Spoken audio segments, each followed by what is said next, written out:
Hey, what's up, gun grabbers? I have a new episode of the old 52. Now, it's partly inspired, or mostly inspired, by the new 52 that you've heard about, I'm sure. But instead, I am exploring #1 series of defunct comic book series. So, hey, we're going to talk about them again because, A, everybody cared about these things once, and maybe people aren't really talking about them anymore. But you know what? They deserve a little attention, damn it. Brought to you by Primal Paper Comics, my own series Red Knight, and the other books like The Ends from Jeff Hewitt. There's also Dogs and Sailors and The Legend of Willpower. These are great books.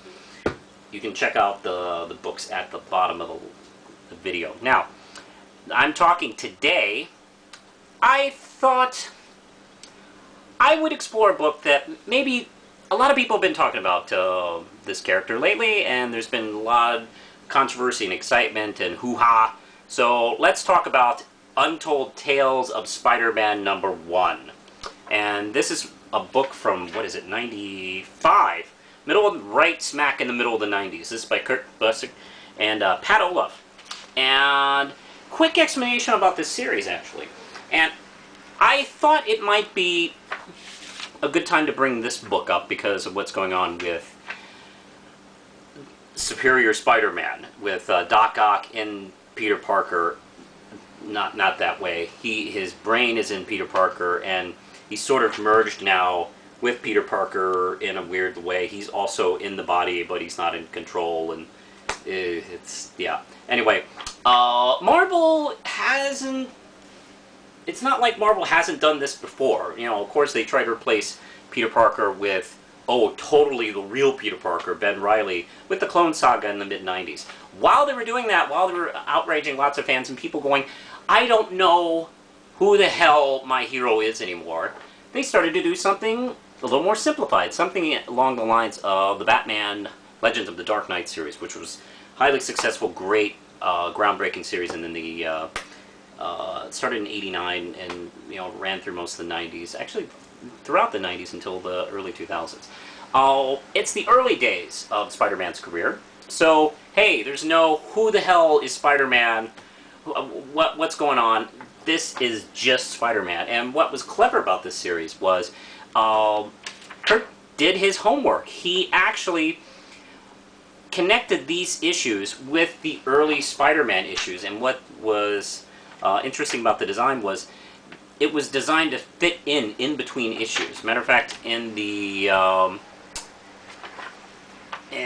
column at the end, which would of course end up being the letters column, they talk about how this issue is in between. Okay, it takes place directly after issue 6 of Amazing Spider-Man. So, hey, while you weren't looking, this happened, where he was fighting this incinerator guy. Let's see, what's cool about this is, let's see, the Scorcher actually is his real name. And this is the first time the Scorcher has ever appeared. This is an original character, but he has that kind of name and feel that he kind of fits in with the old school, villains like the Shocker and stuff like that. But, anyway, long story short, Spider-Man, fights this guy and his minions, and they escape, and the building's partly burned down, and he's partly blamed, and Aunt May has, financial troubles, and he's worried, and we do a little catch-up on the origin to bring us up to speed where exactly Peter Parker is. And then he decides, hey, you know what? I'll be a cop. I could definitely make money. I'm really good at this. I've already brought in a few villains. So he goes to Captain Stacy, who I don't think he's met Gwen Stacy at this point, which is interesting. But of course, Captain Stacy, being a cop, says, well, you gotta take your mask off and go through training. You just can't, like, show up and be a cop. That's not real. And Peter Parker goes, oh, God, forget it, I can't. And takes off and goes back after the Scorcher, which, of course, brings a really cool fight scene where, everybody looks like, he's in trouble, he's going to get killed, and of course he brings a water tower down on Scorcher and his henchmen, saving the day, too, at the same time.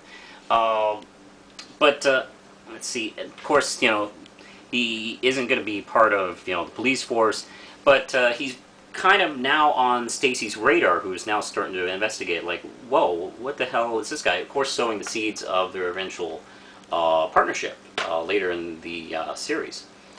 It's really well tied in. I don't know if you're even familiar with this series, but it was a lot of fun. And the art by Pat Olaf, I think, really cleverly bridged the gap in what was the early Steve Ditko kind of artwork and the present day at the time, the McFarlane style. And I think he marries them really well. So, I think this was a wonderful series. I don't even remember how long it lasted. There are a couple of trades of it, and I'm sure you could pick up these comics pretty cheap, either online or at your local comic book store.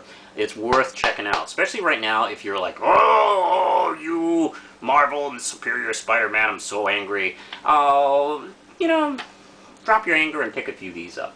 They're worth your time. Push the button, Lindsay.